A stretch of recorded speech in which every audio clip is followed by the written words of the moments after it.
Okay, we are back for our first round of questions about coherence, and thank you for tuning in. I'm still trying to gather questions from other platforms that come in. I'm trying to drive people toward the YouTube as opposed to being spread out over Twitter and Instagram and other things.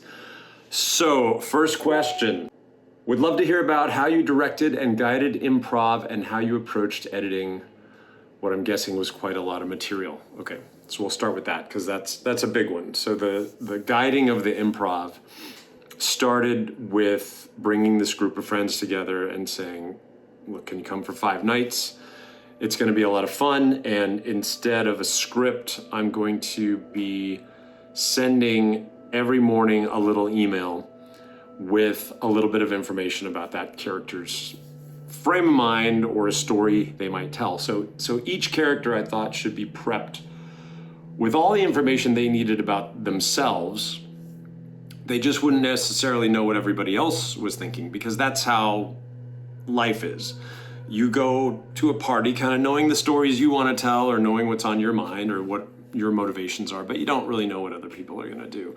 And for me, because I knew how it had to proceed as a story, I thought of it like the way a funhouse is designed. If you have a funhouse that goes from room to room to room and leads you on a path, there's one door in and one door out of every room, right? But within the room, you can do whatever you want. You can hang out there for as long as you want, or you can explore it, but you're gonna leave a certain door, and that will then take you to the next room. How that translates into actually making a movie is that in each scene, I knew what had to trigger, what information had to happen, or what relationship had to evolve, or what the progression had to be in order for the next scene to start.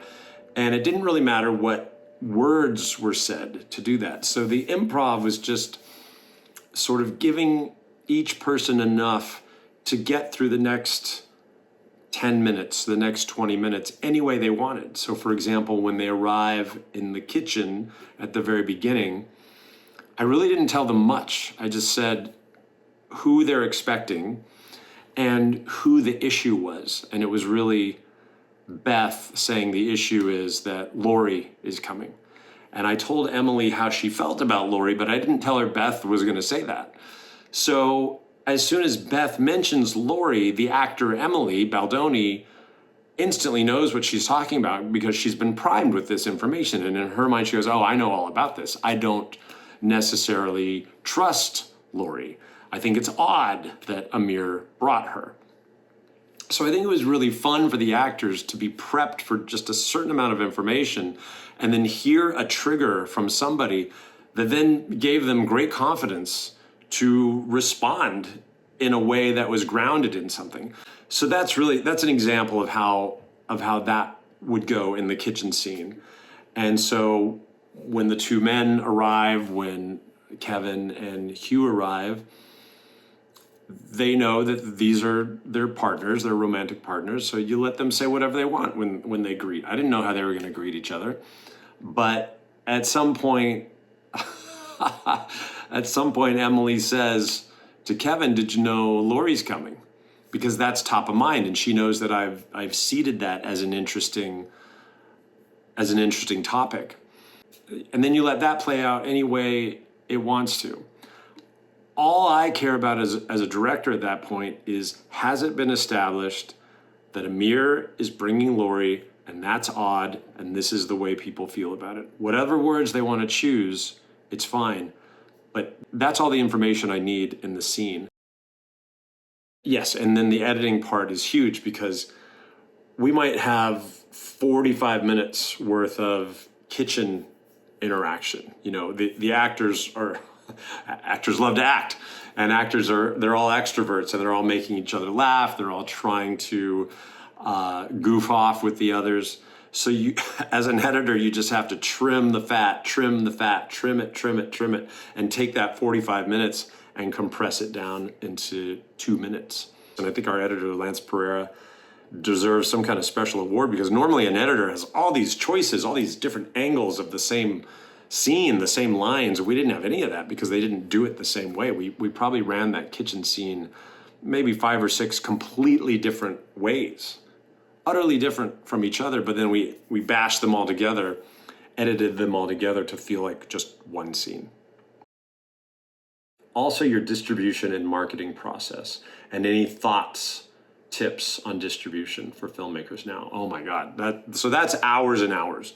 I'm just gonna mention this now. I'm doing a filmmaker intensive this June in Sedona, and specifically so that we can go deep into all this type of questions. Very briefly, the distribution was going to film festivals first. We went to Fantastic Fest, which was amazing and kind of opened us up to a whole world of getting reviewed. If you don't get reviewed, very difficult to get the word out and get the world to even know about it. And even with a movie like this, where we got great reviews and we got great fan response, still difficult to get it to the world.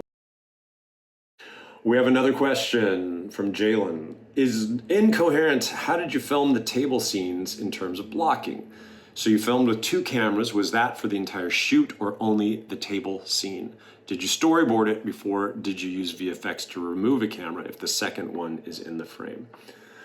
Okay, so that's a great question. Actually, for one of the table scenes, we had 3 cameras. We had 2, I had one right in front of everybody. Nick Sadler, my DP, was in, and then we had Pete Canerco way off, who had a long lens. And I think there are a few of those third camera shots in there. And I think there is a shot where you probably see my head behind somebody. So no, we didn't paint that out. We just had to avoid each other. So this is just very tricky to do. It's really hard to shoot even 4 people at a table. But to do 8 people at a table is really tricky, getting screen directions and everything to match. So really what it was I was right in the middle of everybody with a camera, and I was sort of jumping around and angling and catching people. But then I would be directing Nick, and Nick and I would sort of catch each other out of our corner of our eye so that we could sort of cover the opposite angle. And a lot of it was just really improvising with the camera and sort of following the flow of the conversation. And sometimes you're right next to someone's face and they're large in frame, and then someone else will take the conversation. You'll have to pan over and find that person. So it was a lot of sort of intuitive blocking, camera blocking, because I am a storyboard artist, but I didn't storyboard any of it. It didn't lend itself to storyboarding because I didn't want to tell the actors what to do, and therefore I couldn't really come up with frames ahead of time. You have to just find it in the moment and let the energy be what it is. So I recommend storyboarding when you can, but there are certain situations where it just doesn't make any sense. The table was tricky, but what you're not seeing are the 3 hours of unusable footage that didn't work. And then the question asked, was that for the entire shoot? Yeah, almost the entire shoot we had 2 cameras going. Yeah, it was always me and Nick shooting different angles of the same scene. And this question says, so 4 people on set, that sounds like you can move quite fast. Actually, it wasn't 4 people on set, it was just 2 of us. It was me and Nick. The 2 sound guys were not on set. They were off hidden in another room. How many times would you run through a scene and how many takes would you get generally? Are you someone who does a lot of rehearsals? Okay, I would love to do rehearsals, but in this there was no rehearsals. I just threw them into it, and whatever happened, happened. And if we had to do it again, we would do it again, but we'd do it in a completely different way. Like sometimes the energy would take them to a completely different part of the room. And I'd say, all right, great. Let's back up about 10 minutes. Let's take it from that one line, but let's see what happens if we get to the kitchen earlier. So that's a completely new version of events that probably won't necessarily edit with the first version, but it might be usable in some other way. So we would take different versions of the same basic scene, but then the dialogue would be completely different because, again, I would try to encourage the actors to feel like this is happening for the first time, and you don't have to repeat those words again. Sometimes they would fall into the same speech patterns. They would pick up a line that they enjoyed from the last version, and they would do it again, but always in a different cadence and always in a different rhythm, so that then a completely new end result would occur. And some of my favorite parts are from these completely different versions of the same scene that we did. And then the question goes on. You did quite a few projects with Gore Verbinski, that is true, including Pirates of the Caribbean, Mouse Hunt, The Ring, Good Luck, Have Fun, Don't Die. Were there some scenes that you storyboarded and didn't end up in the cut?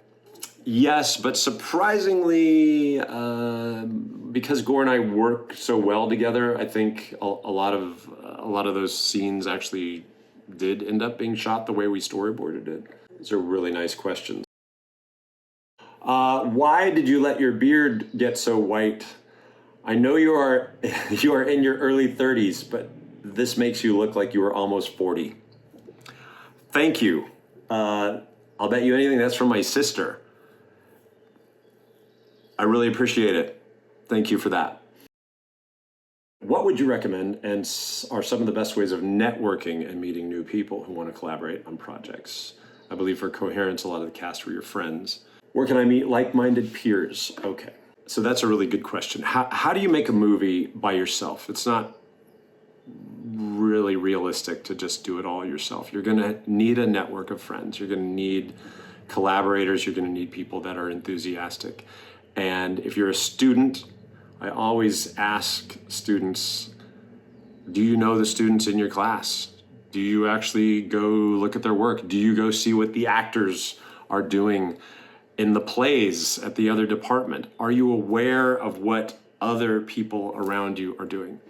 So the number one thing is, if you're in school, the only way to build a network is to put in the effort and learn about them and learn about what they're doing. Learn who are the good actors. See if you can write a scene for them. Learn who are the best camera operators, who are the best editors. You have to reach out, you have to share your work, you have to see what everybody's doing, and you have to build a relationship. You have to say, hey, let's work on a little project together. If you're not in school, you're gonna have to probably reach out another way, either online or in your local community, and find out who is making films and how can you help. And you might have to offer to be on the crew for free. You might have to offer to help in some other way that gets you in the network of people making films. But almost every city has a filmmaking community, and every town even has people that are interested in it. And then you'll sort of find like-minded people and then see if they want to help you for a day or two on your own project. But it is really important to develop a network of friends. It's, for me, I couldn't do it without my friends. I can't really function without other people. Coherence is completely dependent on other people, including my sister, and including the cast and the crew and all the people that came together. I couldn't have done any of that alone. All right, final question for today. How was the process of writing it? How long it took? How this idea came up? Basically, it took about a year of writing the story. And by the story, I mean it was a 12-page outline that had all of the basic events happen, like people arrive, Kevin and Emily discuss Vietnam, Amir shows up with Lori. It was all bullet points like that that really gave me a full picture of all the things that had to happen, but none of the dialogue. And that process was very enjoyable because I had a collaborator, someone to collude with, Alex Manoogian, who plays Amir in the film. He's a super smart writer, and Alex and I would sort of bash ideas around, and every time I would come up with a new idea, I'd go, Alex, what about this? What if there's actually infinite houses? And we just talk it through until I had a very detailed outline, and then I started making little note cards for each actor. All of those character moments were things that I wrote out and sent to the actors, and I let them use their own words for.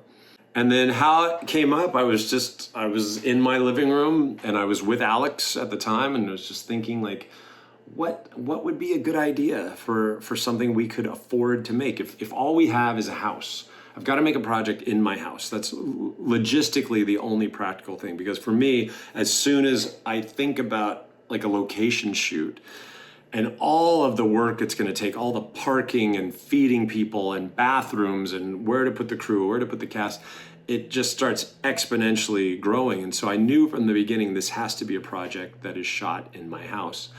And I was just thinking, okay, what if you saw yourself out the window? I instantly thought of a dinner party and knew that that was a containable idea and knew that there were infinite variations within that setup to explore this idea of seeing a version of yourself. All right, so those are our questions. If there's more questions, keep them coming. I will keep checking in. We might do another one of these if more questions come in. But in the meantime, if you are a filmmaker and you're interested in really going deep on your own project and more questions like these, you can check out byrkitfilm.com. We are having our very first filmmaker intensive in Sedona in June, and hopefully there will be many more after that. So check it out, come join us as we go deep into all these questions and more, especially about your own project.